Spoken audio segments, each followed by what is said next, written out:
श्रीगुरुभ्यो नमः। श्रीमहागणाधिपतये नमः। गुरुब्रह्मा गुरुविष्णु गुरुदेवो महेश्वरः। गुरुसाक्षात् परब्रह्म तस्मै श्रीगुरवे नमः।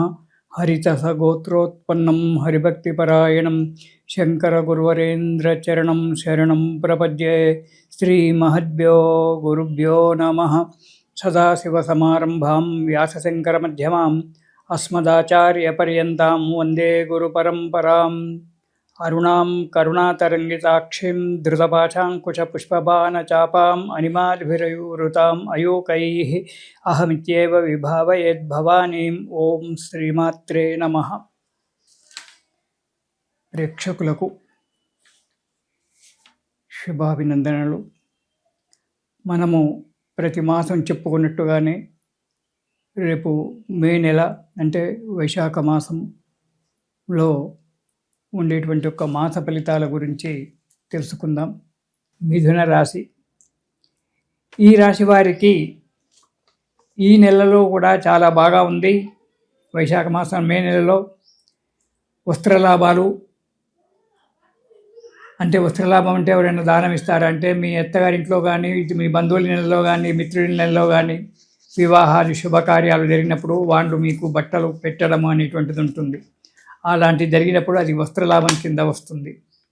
భూగృహ ధనధాన్య లాభాలు ఉంటాయి. అంటే భూములు కొనడం కానీ ఇండ్లు కొనడం కానీ చేసేటువంటి ఒక వృత్తిలో ఆశించిన ఫలితం వచ్చి డబ్బు మంచిగా రావడం కానీ వ్యవసాయదారులకు ధాన్యము మంచిగా రావడం కానీ జరుగుతుంది.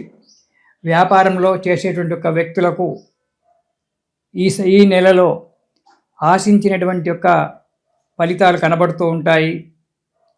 చేసేటువంటి ఒక వృత్తిలందు మీరు జనాకర్షణీయమైనటువంటి యొక్క మార్పులు తీసుకొచ్చి 10 మంది చేత మెప్పులు పడడం అనేటువంటి జరుగుతూ ఉంటుంది. ఇక సైన్సిస్టులు ఇతరత్ర వాళ్ళంతా కూడా కొత్త కొత్త విషయాలు కనుక్కోవడము, దానివల్ల ప్రజలకు మేలు చేయడము, కీర్తి ప్రతిష్టలు పొందడం అనేటువంటి జరుగుతూ ఉంటుంది. నిరుద్యోగులకు ఉద్యోగ ప్రాప్తి కలుగుతుంది ఉద్యోగం గురించి ప్రయత్నం చేసినట్టయితే. ఇక కుటుంబీకులు శుభకార్యాలు చేయడము, శుభకార్యాలలో పాల్గొనడము ఇలాంటివి జరుగుతూ ఉంటాయి. దైవ దర్శనాలు అంటే తీర్థయాత్రలు చేయడము, దైవ దర్శనాలు చేసుకోవడము, ధర్మ కార్యక్రమాలలో పాల్గొనడం అనేటువంటివి కూడా జరుగుతూ ఉంటుంది. సరే, కొన్ని విషయాలలో కొన్ని చిన్న చిన్న ఆటంకాలు ఏర్పడినప్పటికీ అవి వెంటనే తొలగిపోయి మీకు అనుకూలంగా సమయం ఏర్పడుతూ ఉంటుంది. కుటుంబ సభ్యులతో కూడి తీర్థయాత్రలు విలాసయాత్రలు వెళ్ళడము, ఆనందంగా సంతోషంగా జీవనం గడపడం అనేటువంటి జరుగుతుంటుంది మిథున రాశి వారికి ఈ నెలలో. ఇక మొదటి వారం కనుక చూసుకున్నట్లయితే కొన్ని చిక్కులు రావడానికి ఆస్కారం ఉంది. అనుకోని చిక్కులు, మీరు ఊహించేటువంటి ఒక కొన్ని చిక్కులు రావడానికి ఆస్కారం ఉంది మిథున రాశి వారికి మే నెల 2వ వారంలో. దానివల్ల అశాంతి ఏర్పడము, డబ్బు ఎక్కువగా ఖర్చు పెట్టడము ఉంటుంది. కానీ మీకు మనోధైర్యం ఎక్కువ. ఆ మనోధైర్యం చేత ఎదుర్కొని స్నేహితుల యొక్క ప్రోద్బలం వల్ల కావచ్చు, ఇతరత్ర వారి యొక్క ప్రోద్బలం వల్ల కావచ్చు, మీరు సరి అయినటువంటి యొక్క కార్యక్రమాలు నెరవేర్చుకుంటారు.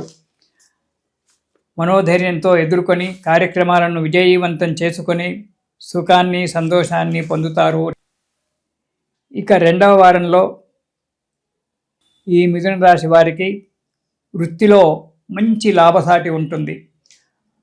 మొదటి వారం 2వ వారంలో కొద్దిగా తగ్గినప్పటికీ 3వ వారంలో అది ఈక్వల్గా సరిపోతుంది. ఆర్థిక పరిస్థితి కూడా మెరుగుపడుతూ ఉంటుంది. ప్రయత్నించినటువంటి ఒక కార్యక్రమాలలో విజయం సాధించి 10 మందిలో బేష్ అనేటువంటి ఒక శుభవార్తను వినడం జరుగుతూ ఉంటుంది. పెద్దల యొక్క మిత్రుల యొక్క సహాయ సహకారాలు పొంది వారి యొక్క సలహాలను పాటిస్తూ వారికి అనుకూలంగా ఉంటూ కార్యక్రమాలు మనోధైర్యంతో గనక కార్యక్రమాలను మీరు ముందుకు అడుగేసినట్టయితే ప్రతి కార్యక్రమం కూడా దిగ్విజయంగా నెరవేరి సుఖంగా సంతోషంగా ఆనందంగా ఉండడానికి ఆస్కారం ఉంది 2వ వారంలో. ఇక 3వ వారం గనక మనం చూసుకున్నట్టయితే కొన్ని చిన్న చిన్న అవాంతర కారణాల వల్ల మనోవిచారం ఏర్పడుతుంది. అనుకోని సంఘటనలు కొన్ని జరగడానికి ఆస్కారం ఉంది. దానివల్ల మనస్సు వికలమవుతుంది. అనారోగ్యం కూడా కొద్దిగా ఏర్పడడానికి ఆస్కారం ఉంది. ఏదైతే కార్యక్రమాలు ప్రారంభించుకున్నారో వాటిలో ఆశించినటువంటి ఫలితాలు రాక కొద్ది మాత్రమే ఫలితం రావడం వల్ల కొద్దిగా మనోవిచారం అనేటువంటిది ఏర్పడుతూ ఉంటుంది 3వ వారం నుంచి. ఇక 4వ వారం కనుక చూసుకున్నట్టయితే కొన్ని అనుకోని చిక్కులు కూడా ఈ నెలలో ఏర్పడడానికి ఆస్కారం ఉంది. ఊహించినటువంటి కొన్ని ఆపదలు కావచ్చు, కొన్ని ఆటంకాలు కావచ్చు మీకు ఎదురవుతుంటాయి. వాటిని తప్పించుకోవడానికి మీరు చాలా ప్రయత్నం చేయవలసి వస్తుంది. మిత్రుల యొక్క సలహా కానీ, మీ పెద్దల యొక్క సలహా కానీ తీసుకొని వారి సలహాలను అనుసరిస్తూ దానికి మీ యొక్క మనస్సులో ఉన్నటువంటి ఆలోచనను సమీకరిస్తూ అడుగు ముందుకు వేయాల్సినటువంటి అవసరం ఉంది 4వ వారంలో. ఆ కార్యక్రమాలు ఈ విధంగా కనుక మనం చేసినట్టయితే మీకు వచ్చినటువంటి అనుకోని చిక్కులే కానీ, ఆపదలు కానీ అవి తొలగిపోవడానికి ఆస్కారం ఉంది. ఎన్నడో చేసినటువంటి రుణబాధ కావచ్చు, ఇతరత్ర కొన్ని తప్పులు కావచ్చు, అవి ఇప్పుడు బయటికి వచ్చి మిమ్మల్ని బాధ పెట్టడానికి ఆస్కారం ఏర్పడుతుంది 3-4 వారాలలో.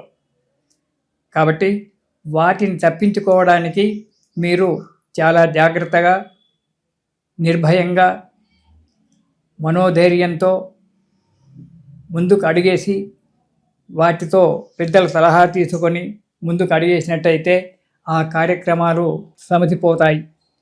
కొందరి యొక్క సలహాల వల్ల, సహాయం వల్ల మీ పనులన్నీ కూడా నెరవేరుతాయి 4వ వారంలో. పెండింగ్ పనులు ఏవైతే ఉన్నాయో అవి కొంత ఆటంకాల చేత అవి కూడా తొలగిపోయేటువంటి పరిస్థితి ఉంది. కాబట్టి మిథున రాశి వారు ఈ మే నెలలో జాగ్రత్తగా ప్రతి పని ఆలోచించి అడుగులు వేస్తూ మనోధైర్యంతో గనక ముందుకు అడుగు వేసినట్టయితే అంతా శుభంగానే జరుగుతుంది. ఈ ఆటంకాలు తొలగిపోవడానికి మీరు ప్రతిరోజు కూడా గణపతి స్తోత్రం పారాయణం చేయండి. ప్రతిరోజు కూడా గణపతి స్తోత్రం గనక మీరు పారాయణం చేసినట్టయితే ఆ గణపతి యొక్క అనుగ్రహం వల్ల కష్టాలన్నీ తొలగిపోయి, ఎందుకంటే గణపతి విఘ్ననాశకుడు, మనకు ఆటంకాలన్నీ తొలగించేటువంటి వాడు గణపతి. కాబట్టి ఆ గణపతి దేవుణ్ణి ప్రతిరోజు కూడా పూజ చేస్తూ ఆ గణపతి యొక్క స్తోత్రాన్ని పారాయణం చేస్తూ మీరు అడుగు ముందుకేసినట్టయితే మీకు పెండింగ్ కార్యక్రమాలు కానీ, ఇతరత్ర కార్యక్రమాలు కానీ ఆటంకాలు తొలగిపోయి సుఖమైన జీవితాన్ని పొందుతారు. ప్రతిరోజు కూడా మీరు గణపతి స్తోత్రం పారాయణం చేయడం చాలా మంచిది. మిథున రాశి వారు ఇది శుభం.